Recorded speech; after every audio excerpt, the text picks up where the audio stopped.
दोस्तों नमस्ते प्रणाम। देख सकते हैं गाड़ी चला रही है और देख सकते हैं हम लोग को लेके जा रही है मौआ के शक्ति मैया और टाकरे मनवा। ये चारों लोग हम बैठे हैं गाड़ी पे, देख सकते हैं चारों लोग गाड़ी चला रही है।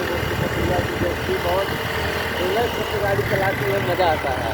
देख सकते हैं बहुत मेहनत कर रही है और चला लेती है और इसको ट्रेंड बना दिया हूँ मैं। चलो देख सकते हैं कितना अच्छा से गाड़ी चला रही है। जैसी बहुत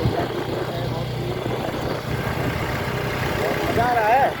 धीरे धीरे चलो आगे से हो गया पहले सब शक्ति। तो हम लोग अमोघ शक्ति मैया जा रहे हैं और ये चला रही है अमोघ शक्ति मैया के लिए। देख सकते हैं बहुत धूप है यार, आराम से चला रहा हूँ, ब्रेक लिया देख सकते हैं। और ये गाड़ी बहुत अच्छा चला रही है, बताने की जरूरत नहीं है।